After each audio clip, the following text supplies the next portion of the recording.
So hello, I am Kenny Allstar. This is JD Undisputed, live from London's JD's flagship store in Oxford Street. Timing is everything, and maybe Father Time's caught up with a former champion, and he has to pass on the baton.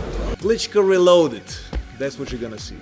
The shiny that I've got, I think that was from the first bar I had it. If I have to knock everyone out my whole career in round one, honestly, I'll take it. So I'm joined with some heavyweights here in front of our live audience, and we'll be offering their opinions, expertise on the biggest fight of the year. Can you tell us a bit about what you had to go through to make such a huge fight like this?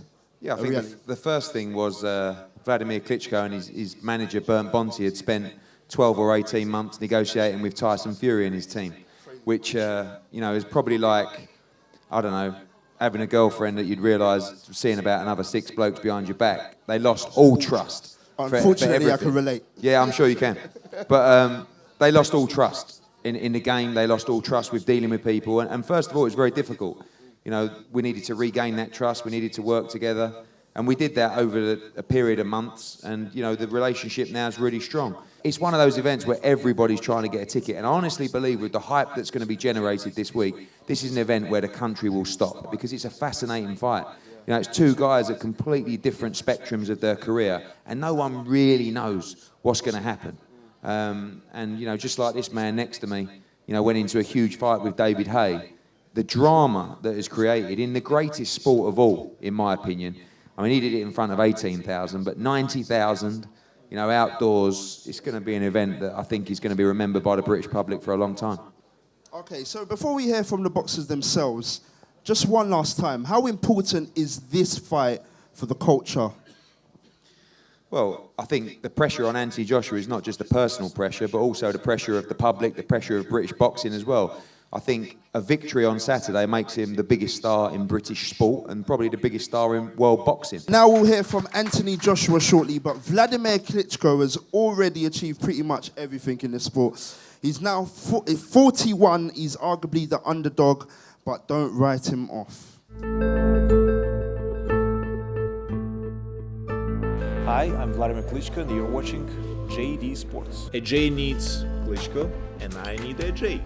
The most exciting heavyweight in the past history. A newcomer with a lot of question marks. This fight is truly 50-50. Is the young guy can make it? Is the older guy still got it? I feel good. Will I have rust in the ring? We'll see. I want to end this answer to myself. We know each other well. I totally get Anthony Joshua. I see how he breathes, how he in things. He was one of many sparring partners. He impressed me with his attitude. He was always on the background and learning. Sometimes you just need to be quiet and just watch. He was observing everything. Obviously, he was very raw. Yeah, he's still raw. But we obviously see a lot of improvement. He has great potential. And so far, he's done good. Look, 18 fights, and he's fighting at the biggest stage of his career. He's a champion in 18 fights. He's young and he started young and he got a lot of success. I believe that my attitude would have been different if I still a champion and AJ would have became official challenger. I lost fights. I got back up. I won the titles back. I lost again. I got back up. I gained more respect. I lost again. This is an opportunity, not just for me, but for every single member of my team to recoup and show, yeah, we have time, we have chance to fix our mistakes. If he's going to win, I'm going to congratulate him. But when I'm going to win, I'll help him to come back. I'll be his mentor. Klitschko reloaded. That's what you're going to see. Strong words from Wladimir Klitschko. Now, Tony, in the lead up to David Haye, I can see that you had to try and be as patient as possible when he was trying to get into your head. So how important is it to kind of channel your frustrations? I've been at both ends of the spectrum. I've been in a build-up where I've lost my mind and gone crazy and got into the whole thing, the drama, the rigmarole, and then I've had a fight like the one with Sideshow Bob, the last one, where I was calm all the way through. The only time I got slightly angry was when he hit me at the first press conference, but barring that, I played him to an absolute perfect. He fell right into everything. And he still does now. I know he's annoyed the minute he lays eyes on me. Even now, he can't believe I've beat him. One thing I will say, I mean, you called him Sideshow Bob. I was thinking of some ridiculous people with ridiculous haircuts that kind of resembled what he had on top of his head. And I was going to call him the modern day Don King, but I just thought no, because I didn't want to annoy Don, to be honest. That's why I didn't do it. So I just thought, Sideshow Bob was very appropriate. And it worked a treat in the whole build-up. So you got a very strong presence, Tony. I mean, sitting next to you is quite nerve-wracking, borderline. Shouldn't be nervous. I'm no one special. Honest to God, I promise you. What is the one advice you would give to a young up-and-coming boxer dealing with someone who aims to get under their skin before a fight? The best advice I would give is focus on you. Don't think about him. Don't focus on what he does. Just focus on you. Now, we're joined with Lawrence Okele. And Lawrence, you're about to step into the ring this Saturday. One thing I want to ask you is, how do you deal with a boxer getting under your skin? So far, I haven't had any boxers really trying to get under my skin. Well, your record is crazy, isn't it? Your first fight, 20 seconds. Second fight, just over 2 minutes. They don't really last very long, do they? Yeah, but I mean, at this stage, that's what I'm supposed to be doing to people. Yes. But as we get on, it should get harder, but I don't really know. Yeah. Klitschko went for Austria. AJ opted to head north and Sheffield, where he prepared for the Olympics.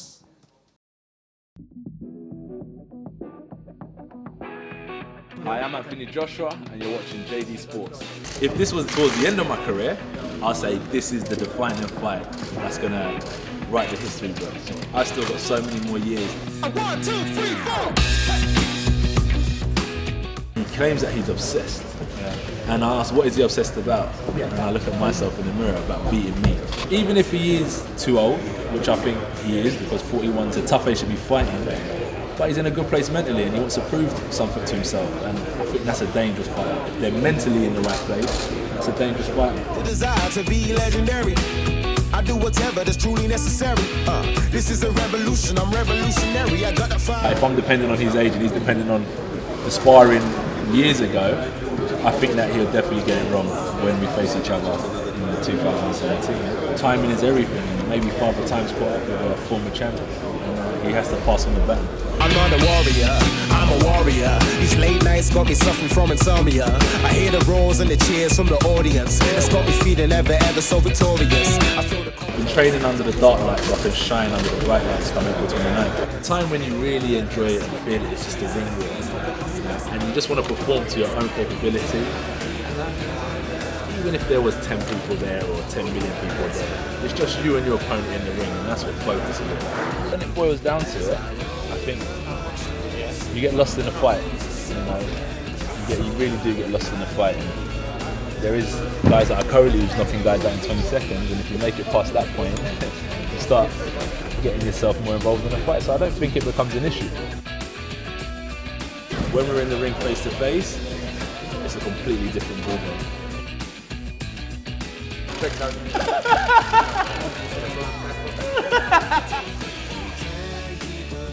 Eddie, can I just throw it over to you? Obviously, you're around AJ. What type of condition is he in right now? He's in great condition. He always is, to be honest with you. I haven't seen anything different in this camp. He's very meticulous. People don't realise the obsession with preparation that he's got. Last night, I phoned him up, was on FaceTime with him. He was on a massage bed getting needles or acupuncture, whatever, stuck into it. He likes to trial things, you know. He likes to explore science. He likes to make sure that he's best prepared. And I spoke to Bernd Bonzi last Friday and said, just to let you know, AJ's finished his camp. And he said, Vladimir's finished too. And I said, good. And Bernd Bonzi said, don't let anyone with a cold around these guys next week. You don't want them pulling out with a cold. And I said, pulling out with a cold? I said, that ain't happening. I said, AJ might not pull out with a broken leg. You know what I mean? So he's probably the best conditioned heavyweight, well, one of them I've ever seen. I would go that far and say that aesthetically he looks perfect. I'd say he looks beautiful, but it's not that kind of party. He looks fantastic. You know, listen, he's got everything going for him. It's just about now at this stage of camp, it's about recuperation and getting it.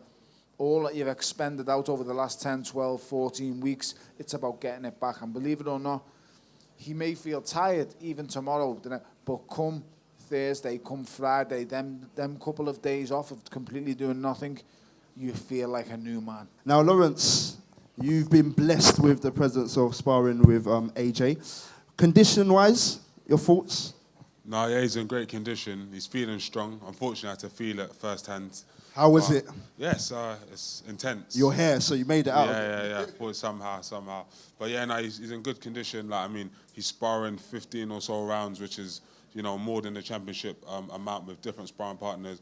And none of us are going in light on him. Everyone wants him to win, so we're dishing out as much as we can. So it seems like everyone's got an opinion on this fight this Saturday. Hands up for Klitschko.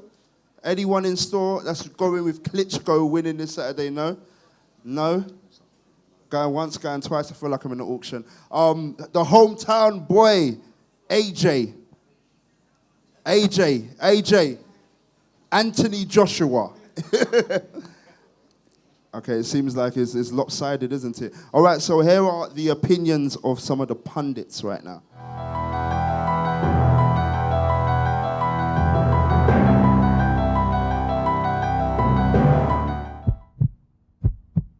I believe for the next decade will belong to Anthony Joshua. The whole of the country will be stood still when this first bell goes. Anthony Joshua for the knockout. Any of these two guys have the power to knock each other out, and it's sometimes it's whoever lands first. I think Anthony's going to be far too fresh for him, and I think it's just going to be a matter of time before he tags him. I say Anthony Joshua wins before round 6. This is the Joshua era now. I believe this is the Joshua era, like we had the Tyson era, like we had the Lennox Lewis era. People just see this big guy, you know, he's a big smile on his face, but he's a dangerous man when he fights. I've trained with him for years and with the GB team and seen him perform at plenty of times, but I think he can do. I believe he can win in style as well, and I think he could stop Klitschko. Klitschko, very determined, you know, seems to have the bit between his teeth. He doesn't need the money. He wants his belts back. He wants the glory. He wants to beat this guy that everybody's saying is the future of boxing. This is just a wonderful fight. With Anthony Joshua, he's so focused, you know, so focused. It'll be a tough fight. Klitschko's got a lot more experience than what Joshua has, but Joshua's got the talent and the dedication. You know, Joshua's a consistent person in the gym. His mind's on it, focused. I believe that he's going to knock Klitschko out.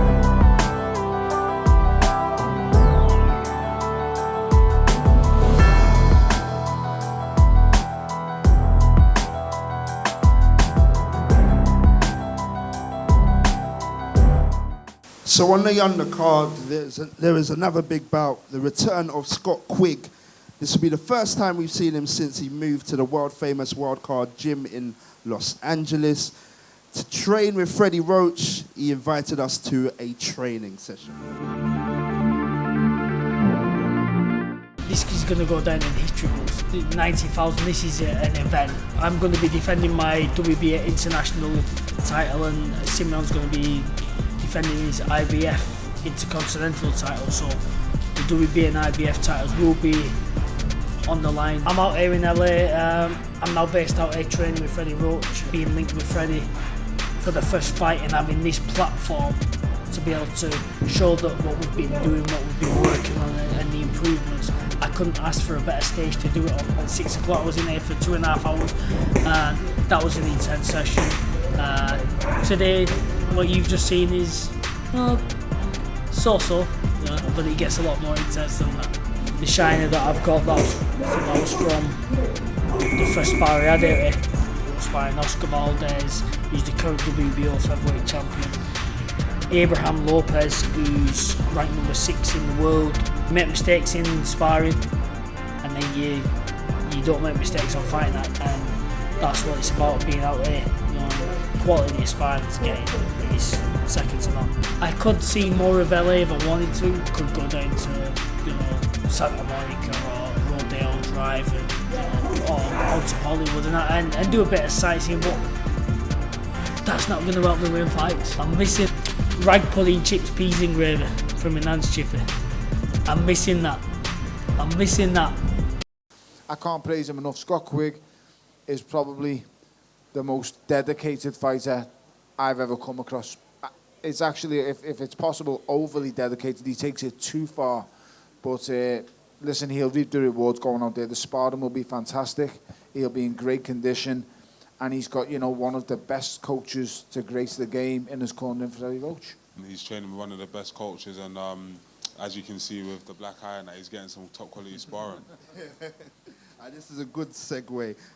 Now, make sure you get there early on Saturday because there's some amazing young talent on the undercard. There are some true superstars, not least Lawrence over here. Eddie, I believe you're in the greatest position to speak on the future of UK boxing. How's it looking? It's looking unbelievable. I mean, you know, what the job Rob McCracken's been doing in Sheffield with the GB Olympians has been fantastic. And you're in a new cycle now. We had the 2012 class, now, which was already produced 2 world champions in Anthony Joshua and Cal Yafai. Luke Campbell, who's boxing on the card on Saturday. On Saturday night, there are 4 Olympic gold medalists on the card. Now, you've got Anthony Joshua, Wladimir Klitschko, Katie Taylor, and Luke Campbell. And you have 8 Olympians in total, as well as those Lawrence, Joe Cordina, Josh Kelly, and Darlis Perez was also Olympian. So the class of 2016, as we call them, coming through is fantastic. Now, Lawrence, as a former Olympian, how have you dealt with the transition going into pro? It's been an interesting one because you have to train a lot longer and a lot harder and push your body in different ways. Where in the amateurs, it's a lot of sprint work and the sparring is quick and action-packed. But when you try to make the transition and you've got ideas of titles, you have to slow it down, do longer rounds, get used to keep pushing when you're tired and all those kind of things. So it's been an interesting one. I haven't gone past 1 round yet, but it's different because even stuff like the gloves, you put on the 10-ounce gloves in the change rooms. That was the first time I ever tried it on, and I was worried because the other guy was going to have the same gloves that I had on.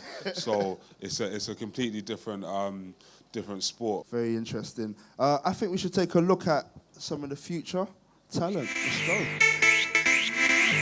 You don't try it.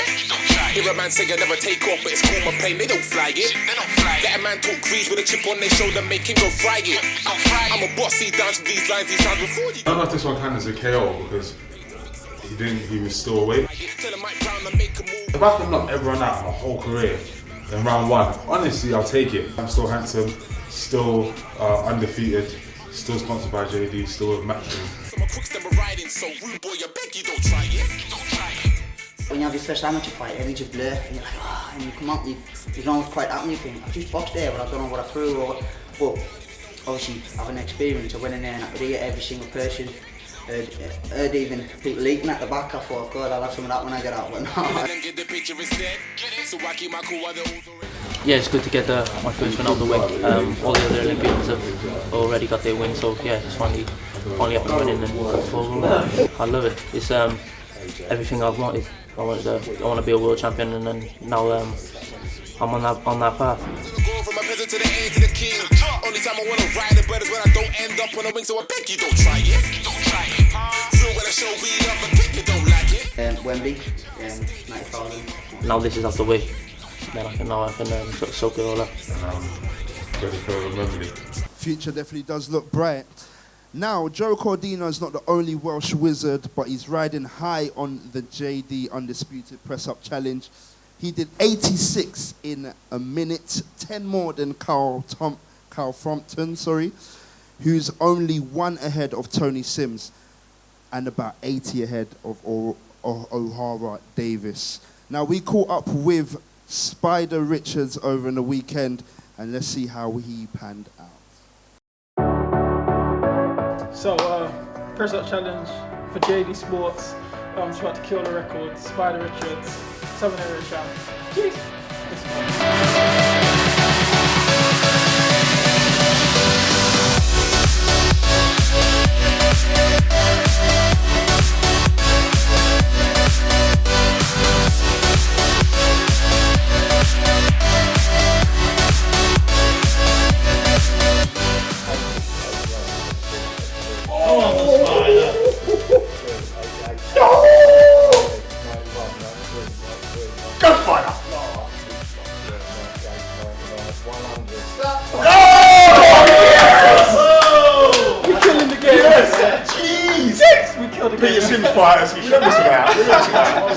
Levels there, I'll try them. Levels. I thought See, mine was a good down to present. I thought mine was a good present. Oh, is it? Yeah.